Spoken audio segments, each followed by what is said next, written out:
నమస్కారం, నా పేరు పద్మావతి. బీసీఎన్ న్యూస్ కి స్వాగతం.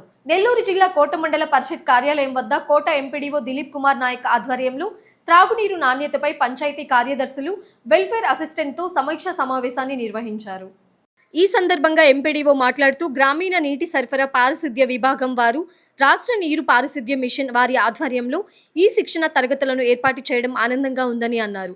పంచాయతీ కార్యదర్శులు, వెల్ఫేర్ అసిస్టెంట్లు ప్రతి పంచాయతీలోనూ పరిశీలించి వారి పంచాయతీలలో నీటి నాణ్యతకు సంబంధించిన నివేదికను ఉన్నతాధికారుల దృష్టికి తీసుకువచ్చిన ఎడల నీటి సమస్యను పరిష్కరించే విధంగా చూస్తామని ఈ సందర్భంగా ఆయన తెలియజేశారు.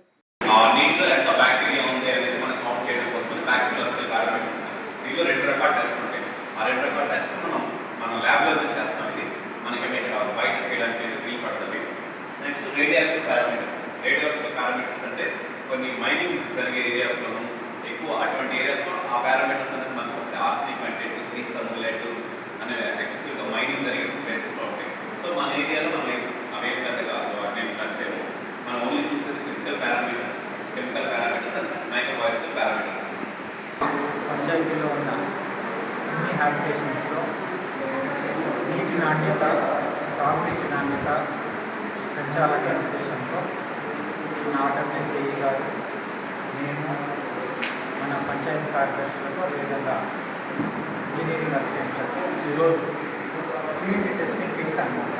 ఈ విధంగా వాళ్ళు గ్రామ పంచాయతీలో వాళ్ళకున్న నీటి వనరులు, రూరల్ వాటర్ సప్లైకి సంబంధించి ఏవైతే హ్యాండ్బిల్స్ ఉన్నాయో, ఏవైతే స్కీమ్స్ ఉన్నాయో వాటన్నిటిలో నీటి నాణ్యత ఏ విధంగా ఉంది అంటే దాంట్లో ఫ్లోరిన్, పీహెచ్, తర్వాత హార్డ్నెస్, తర్వాత ఫ్లోరైడ్ అన్ని రకాల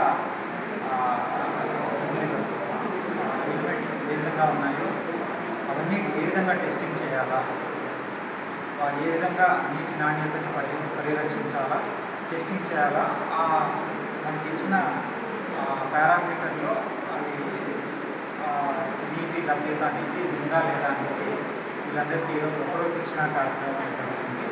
ఈ శిక్షణా కార్యక్రమం అనంతరము వీళ్ళు వాళ్ళకి సంబంధించిన అన్ని స్కీమ్లకు వెళ్ళి నీటి నాణ్యతను పరిశీలించి ఒకవేళ నీటి నాణ్యత సరిగా లేకపోతే మన టెక్నికల్గా ఏఈ ఆర్డర్ చేసినప్పుడు వాళ్ళు టెక్నికల్ ఐటమ్స్ తీసుకొని ఖచ్చితంగా ఆ బోర్లని కానీ, ఆ స్కీమ్లు కానీ అవాయిడ్మెంట్ చేయడం కానీ, అదేవిధంగా ఏ విధంగా చేస్తే మళ్ళీ వాటర్ క్వాలిటీ వస్తుంది అనే ఉద్దేశంతో ఈరోజు ఈ శిక్షణ కార్యక్రమం ఏర్పాటు చేయడం జరుగుతుంది. నెల్లూరు జిల్లా కోట మండలం విద్యానగర్లోని ఫినిక్స్ గ్లోబల్ పాఠశాలలో ప్రపంచ జల దినోత్సవ వేడుకలు ఘనంగా జరిగాయి.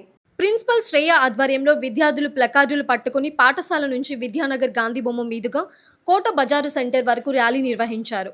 ఈ సందర్భంగా నీటి ప్రాముఖ్యతను గురించి వివరించారు. ఈ కార్యక్రమంలో ఉపాధ్యాయులు శ్వేత, అనూష, మనోహర్ పాల్గొన్నారు.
Morning everyone, I am Teshumayi. Today I am here to speak about water pollution on the occasion of World Water Day. Water is the most frequent gift from the nature. We need water for drinking, cooking, bathing, farming and many other daily activities. If every living being need to water, without water anything do not serve. But now every water is polluted by day. Water polluted, falling harmful substances like garbage, chemicals, pollutes and etc. These are polluted waters as drinking. It is very harmful for humans, animals. Morning respected teachers and my dear friends. My name is Varshini. I am studying 7th class in Phoenix Global School. Today on the occasion of World Water Day, I would like to talk about water scarcity. Water is essential for life. We need water for drinking, washing, cooking, cleaning, farming and other activities. Every living thing on earth depends on water to survive. Water scarcity means a lack of sufficient water on world. This problem becoming more serious when people do not get sufficient water to drink. Thank you. Hello everyone, my name is Sahasra. I am studying in 5th class in Phoenix Global School. Now today I am here to speak about World Water Day, which is celebrated on March 22nd every year. This day celebrated on reminds us of the important water and to conserve it. Water is essential for all living beings. Without water, there would be no life on the earth. We use water every day for cooking, bathing, drinking and farming. Yet many people around the world do not have access to clean drinking water. It is very important for us to understanding that water previous resources for land forms. As students, we can spread awareness among for all. Let us promise today that we will lack and this is valuable resources and farming from ourselves, future generations. Remember every drop count. Thank you, Honorable. Now today I am here to speak about World Water Day, which is celebrated on March 22nd every year. This day reminds us the importance of the water and our need to conserve it. Water is essential for all. Without water there would be no life on the earth. We use water every day for cooking, bathing, and farming. Like many people around the world do not have access to drinking safe water. It is very important for us to understand that we will store water to conserve it. As students, we can spread awareness about our needs and understand about saving water. Let us promise today that we will protect our lives, resources, and for ourselves and future generations. Remember every drop count. Thank you. Have a nice day. Nellore జిల్లా జువ్వెలదిన్నె fishing హార్బర్లో చేపల వేట పడవలు అక్రమ చొరబాటు వంటి పరిణామాలపై నెల్లూరు జిల్లా collector కార్యాలయంలో జిల్లా కలెక్టర్ హిమాంశు శుక్ల ఆధ్వర్యంలో సమీక్ష సమావేశం నిర్వహించారు. ఈ సమావేశంలో మంత్రులు ఆనం రామనారాయణ రెడ్డి, ఎన్ఎండి ఫరూక్, రాజ్యసభ మాజీ సభ్యులు Mopidevi Venkataramana, Kakinada MLA Vanamadi Venkateswara Rao, maritime board chairman Damacharla Satya పాల్గొన్నారు. మరి ఆ రోజున పాండిచేరికి సంబంధించినటువంటి బోట్లని దాదాపు 8 నెలల క్రితం ఇక్కడ ఫిషింగ్ హార్బర్లో మత్స్యకారులు అలాగే అధికారుల కస్టడీలో పెట్టడం జరిగింది. మొన్న ఆ బోట్లని వాళ్ళు తీసుకెళ్ళిపోయినటువంటి సందర్భంలో గ్రామాల్లో ఉన్నటువంటి ఇబ్బందులను గమనించి ప్రభుత్వం చాలా సీరియస్గా, ఎందుకంటే తమిళనాడు బోట్లు వచ్చి ఇక్కడ ఫిషింగ్ చేసుకునేది గత 20 సంవత్సరాల నుంచి కూడా జరుగుతూ ఉంది. దాని మీద ఉన్నటువంటి ఇబ్బందులన్నీ కూడా గమనించిన తర్వాత గౌరవ ముఖ్యమంత్రి చంద్రబాబు నాయుడు గారు, ఆంధ్రప్రదేశ్ రాష్ట్ర ప్రభుత్వం ఈరోజు ఒక టీంని ఇక్కడ పంపించడం జరిగింది. దీనికి గౌరవ మంత్రివర్యులు జిల్లా ఇన్ఛార్జ్ మినిస్టర్ గారు ఫరూక్ గారు, అలాగే ఆనం రామనారాయణ రెడ్డి గారు, అదేవిధంగా కొండబాబు గారు కాకినాడ ఎమ్మెల్యే గారు, అలాగే మోపిదేవి వెంకటరమణ గారు మాజీ మంత్రివర్యులు, అదేవిధంగా సత్య గారు మారిటైమ్ బోర్డ్ చైర్మన్ గారు రావడం జరిగింది. డీటెయిల్డ్గా మొత్తం ఇన్ఫర్మేషన్ అంతా కూడా శాసనసభ్యులు అందరూ కూడా వచ్చారు. పెద్దలు చంద్రమోహన్ రెడ్డి గారు కానీ, ప్రశాంత్ రెడ్డి గారు, అలాగే బేదా రవిచంద్ర గారు, సునీల్ గారు, కృష్ణారెడ్డి గారు, అలాగే సత్యశ్రీ గారు, విజయశ్రీ గారు, అలాగే చక్రవర్తి గారు, కళ్యాణ్ చక్రవర్తి గారు, జోనల్ కోఆర్డినేటర్ రామ్ గోపాల్ గారు అందరూ కూడా రావడం జరిగింది. అలాగే జిల్లా కలెక్టర్ గారు, అలాగే ఫిషరీస్ కమిషనర్ నాయక్ గారు, అలాగే ఎస్పీ గారు, డిఐజీ గారు, పెద్దలందరూ కూడా డీటెయిల్గా డిస్కస్ చేశాం. ఇవాళ ఏదైతే తమిళనాడు నుంచి బోట్లు వచ్చి స్థానికంగా ఉన్నటువంటి మత్స్యకారులకి ఇబ్బంది కలిగించే పరిస్థితులు అది చాలా కాలం నుంచి ఉంది. దాని మీద అనేక సార్లు ప్రభుత్వం కూడా తమిళనాడు ప్రభుత్వంతో కూడా డిస్కస్ చేయడం జరిగింది. అయితే ఇక్కడ ఏదైతే కోస్టల్లో ఉన్నటువంటి పోలీసుకు సంబంధించి కొన్ని బోట్స్ ఉండేవి, ఆ బోట్స్ అన్నీ కొన్ని కారణాల వల్ల అవన్నీ కూడా మరి రిపేర్లో ఉండడం వల్ల దాదాపు 27 స్టేషన్స్లో 18 బోట్లు ఈ కోస్టల్ మెరైన్కి సంబంధించినటువంటి బోట్లు ఉన్నాయి. ఆ బోట్లన్నీ కూడా రిపేర్ రావడం, దానివల్ల అవన్నీ కూడా ఆగిపోవడం, మనం దీన్ని మానిటర్ చేయడానికి సరైనటువంటి టాస్క్ ఫోర్స్ లేదు. మరి గతంలో వచ్చినటువంటి సందర్భంలో ఒక టాస్క్ ఫోర్స్ టీం ఏర్పాటు చేయాలి. అటు ఫిషరీస్ డిపార్ట్మెంట్ నుంచి, పోలీస్ డిపార్ట్మెంట్ నుంచి, రెవెన్యూ నుంచి, ఫారెస్ట్ నుంచి, ఫైర్ డిపార్ట్మెంట్ నుంచి ఒక ట్రయల్గా బోట్ కూడా తయారు చేసి పంపించడం కూడా జరిగింది.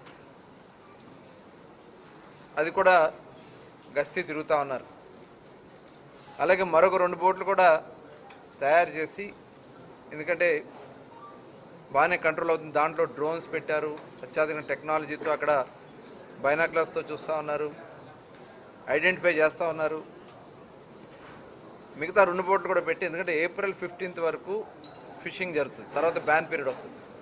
కాబట్టి 15th లోపు ప్రజెంట్ ఉన్నటువంటి సిచ్యువేషన్లో ఆ తమిళనాడు బోటు రాకుండా ఆపడానికి కావాల్సినటువంటి కార్యక్రమాలు, చర్యలు తీసుకోవడం జరుగుతుంది. భవిష్యత్తులో ఈ బోట్లన్నింటినీ కూడా, ఈ 18 బోట్లు రిపేర్ చేయటమా లేకపోతే కొత్త బోట్లు తీసుకోవడం అనేది ముఖ్యమంత్రి గారితో మేము ఒక నివేదిక తయారు చేసుకుని వారి దృష్టిలో పెట్టడం జరుగుతుంది. అక్కడ ఉన్నటువంటి పరిస్థితుల్లో రేపు మళ్ళీ జూన్ 15 నుంచి బోట్లు మళ్ళీ ఫిషింగ్ వెళ్తాయి. కాబట్టి అప్పటికి పూర్తి స్థాయిలో ఈ బోట్లన్నీ కూడా రెడీ చేయడానికి చర్యలు తీసుకోవడం జరుగుతుంది.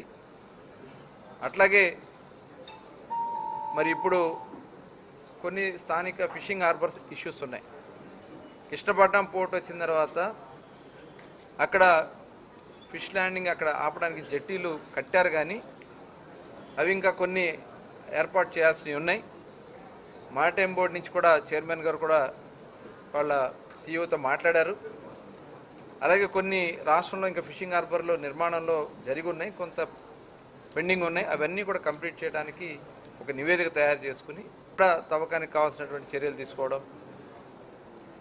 అట్లాగే గవర్నమెంట్ ఆఫ్ ఇండియా నుంచి కానీ ఇప్పుడు ప్రధానమంత్రి మత్స్య సమృద్ధి యోజన కింద కొన్ని స్కీమ్స్ ఉన్నాయి, కానీ సబ్సిడీస్ విషయంలో కొన్ని ఇబ్బందులు ఉన్నాయి. అలాగే బ్యాంకర్స్ నుంచి కొన్ని ఇబ్బందులు ఉన్నాయి. ఇవన్నీ కూడా ఇన్సూరెన్స్ నుంచి, కంపెనీల నుంచి కొన్ని ఇబ్బందులు ఉన్నాయి. ఇవన్నీ కూడా గమనించిన తర్వాత ఆ 50 బోట్లు శాంక్షన్ అయితే కేవలం ఇప్పుడు 8 బోట్లు మాత్రమే మన రాష్ట్రంలో లబ్ధిదారులు వచ్చారు.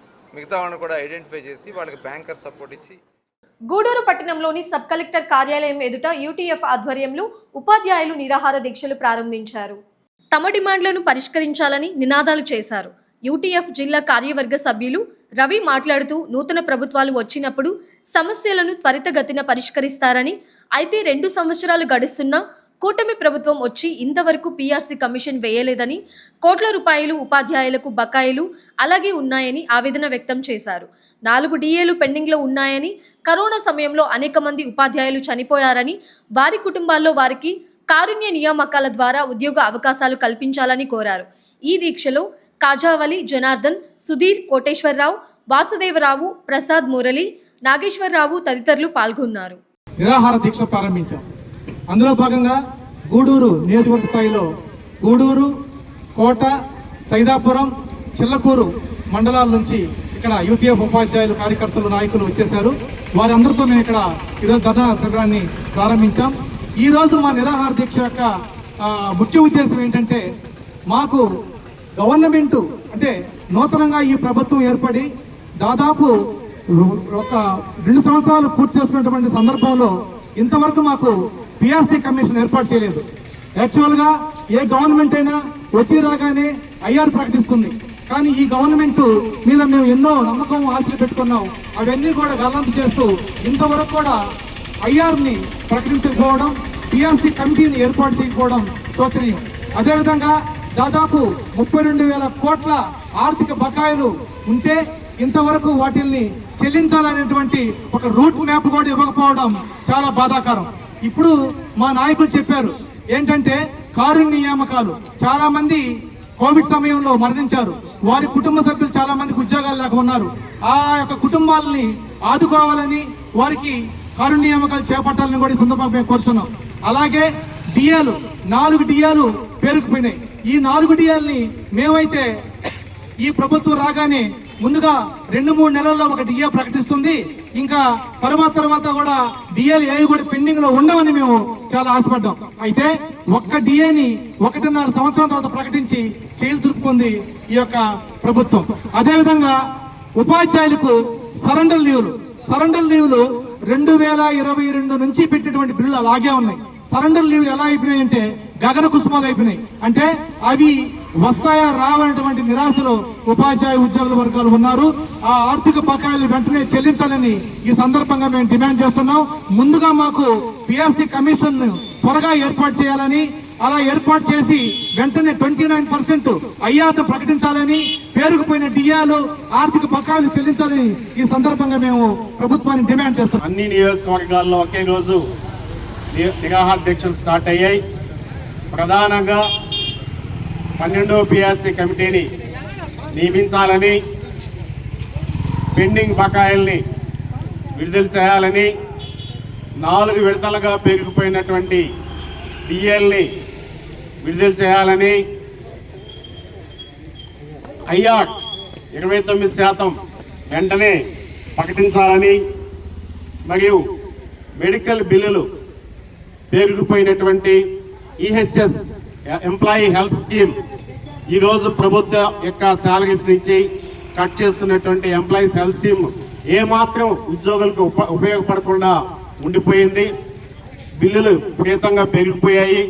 వాటన్నిటిని స్ట్రీమ్ లైన్లో ఏర్పాటు చేయాలని చెప్పేసి, అదేవిధంగా కోవిడ్ టైంలో 950 కుటుంబాలు వాళ్ళ యొక్క ప్రధానమైనటువంటి తల్లి తండ్రులు మరణించి ఆ కుటుంబాలకి కారుణ్య నియామకాలు జరపాలని చెప్పేసి రాష్ట్ర వ్యాప్తంగా ఆర్థిక సమస్యలపై పెద్ద ఎత్తున రణబేగి 3.0 అనే పేరుతోటి ఐక్య ఉపాధ్యాయ ఫెడరేషన్ ఒకరోజు నిరాహార దీక్షల్ని ప్రారంభించింది.